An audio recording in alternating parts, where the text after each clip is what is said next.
«Сынок, купи яблочки, свои, домашние, не крапленые». Именно это «не крапленые» и заставило Александра остановиться и обернуться. Так говорила всегда его бабушка в далеком детстве. Не опрыскать, а покропить. «Не крапленые, говорите?» – подошел он к прилавку. Старушка с кучей яблок оживилась и быстро-быстро затараторила. «Не крапленые, со своего дерева в огороде уродила в этом году яблонька, так как никогда. Ты не гляди, что они такие большие, как у перекупок, то ж привозные, бог его знает, откуда там яду больше, чем яблоко. А это ж наши местные». Ее руки быстро перебирали яблоки, показывая покупателю товар со всех сторон. «Они ж яблоками пахнут, а вкусные какие, ты попробуй, вот, гляди». С каким-то восторгом продолжала бабушка, протягивая яблоко, на котором была маленькая буровая отметина. «Видишь, их даже червячок кушает, потому как не крапленые». Александр невольно рассмеялся после этих слов. «Так они у вас все червивые?» «Да нет же!» – испуганно отдернула руку с яблоком бабушка. «Смотри, все целехонькие, это одно попалось, не доглядела. Ну, червячок же есть, значит, и для человека безвредное. Говорю, не крапленые». Александру эти яблоки были и даром не нужны, он просто, проходя через вечерний базар, срезал угол на пути к дому.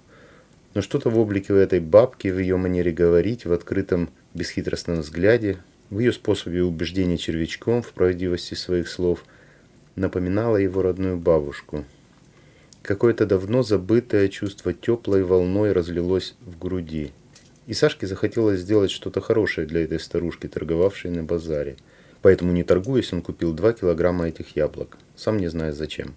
Рассказав, что у него сынишка дома приболел, он вообще здоровым слабенький, кашляет и жена в положении, и что, наверное, им всем будет полезно некрапленые яблочки поесть. В общем, сам не зная почему, Александр поделился с этой незнакомкой самым откровенным, что мучило его душу. Бабка охала, вздыхала, качала головой, приговаривая, что сейчас старики здоровее молодых, потому как разве в городах сейчас еда? Это ж сплошная химия. И сам воздух тут тяжелый и больной. Он кивал и соглашался. Когда уже собирался уходить, бабка вдруг схватила его за руку. «Слушай, приходи сюда завтра, я тебе липу сушеной привезу, 2 баночки малины с сахаром перетертой. От простуды первое дело». «Так я привезу, ты приходи завтра».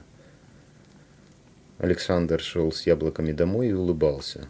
На душе у него было хорошо, как в детстве, когда бабушка гладила по голове своей шершавой натруженной рукой и говорила: «Ничего, Сашок, все будет хорошо».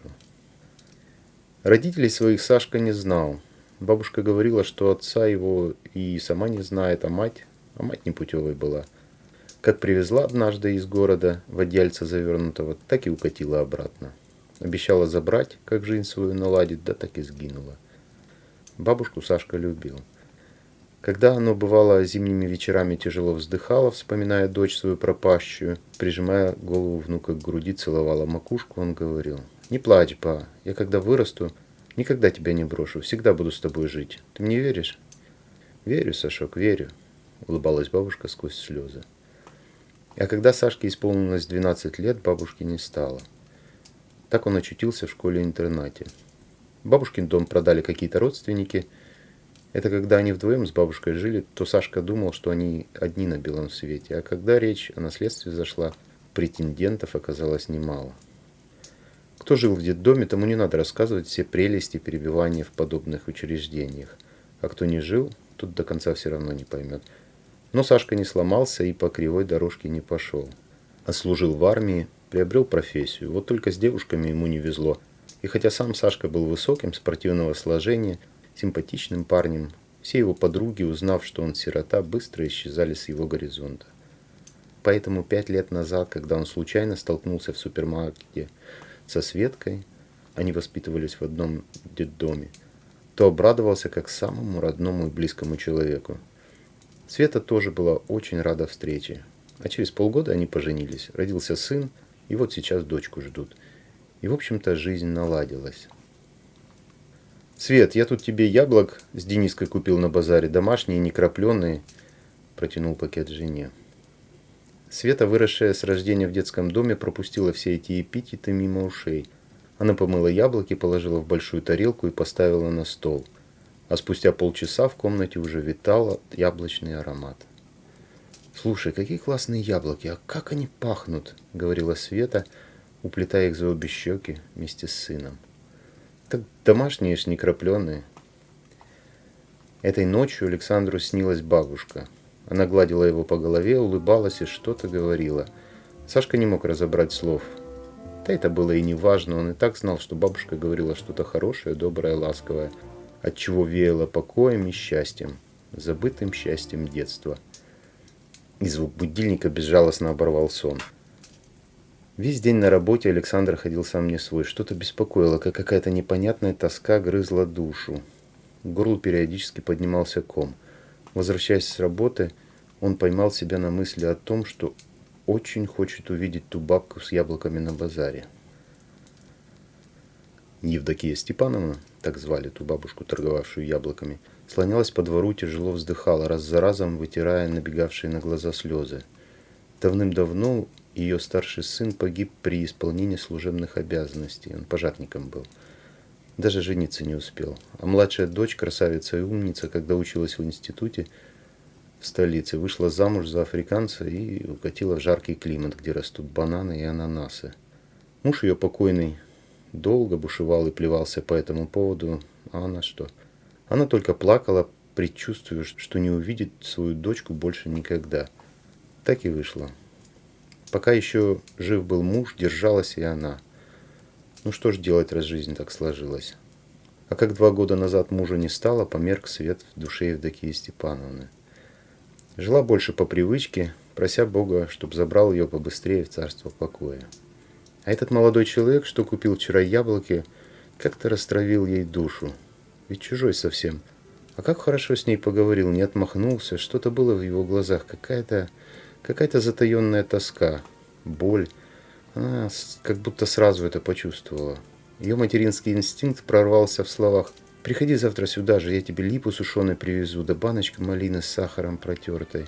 Ты приходи завтра». И вот сейчас, заворачивая в газету банку с малиновым вареньем, Евдокия Степановна непроизвольно улыбалась, думая, что бы еще такого захватить для этого парня и его семьи. Уж очень хотелось ей порадовать человека и, конечно же, наверное, еще немножко поговорить, как вчера.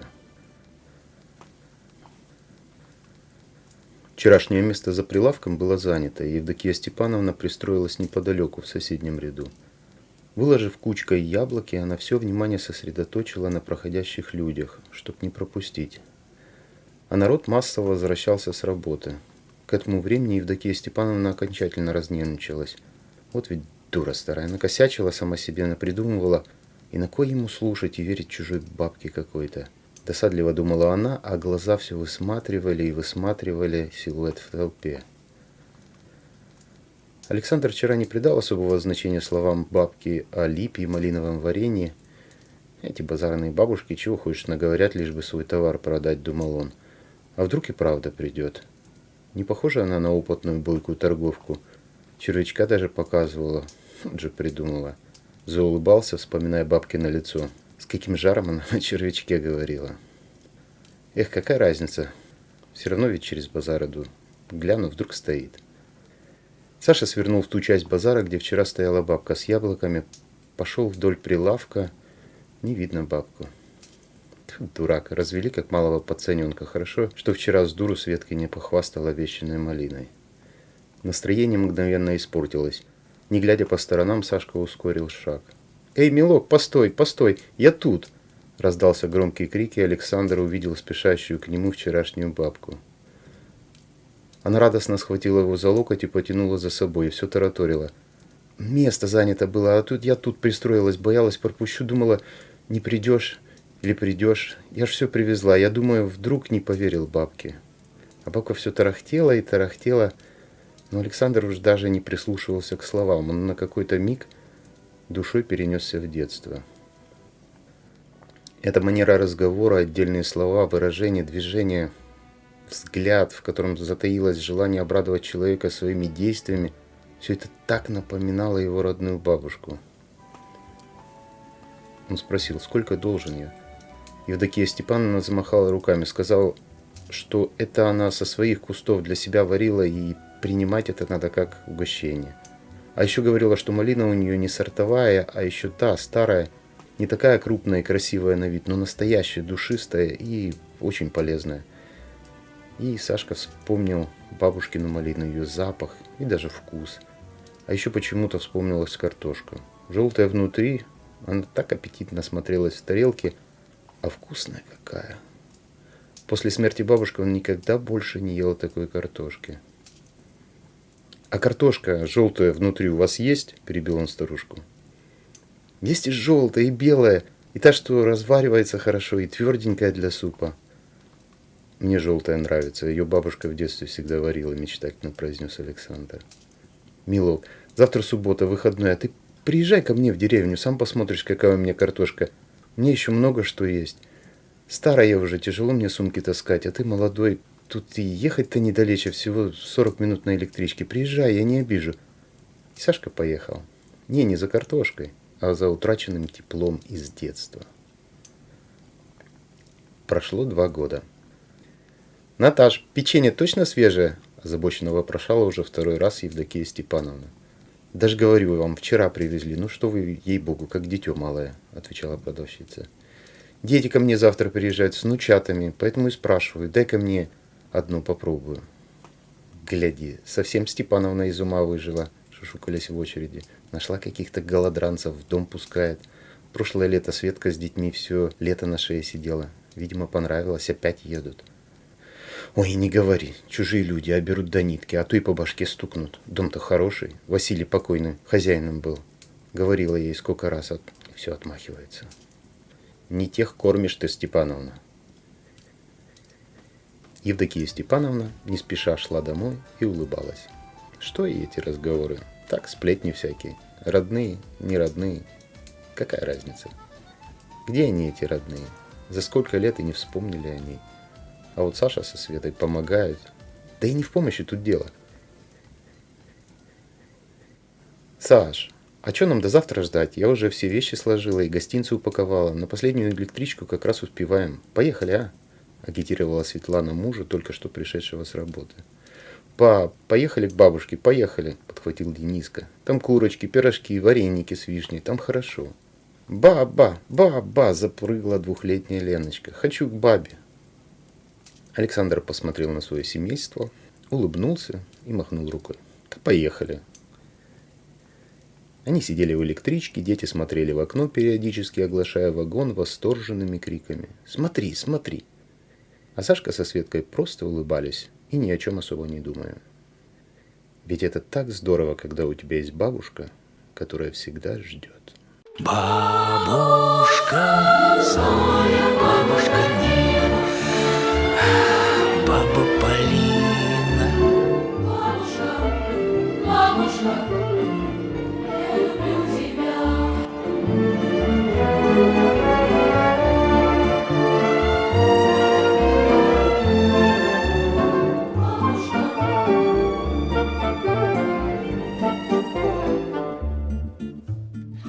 Я люблю тебя, я люблю тебя,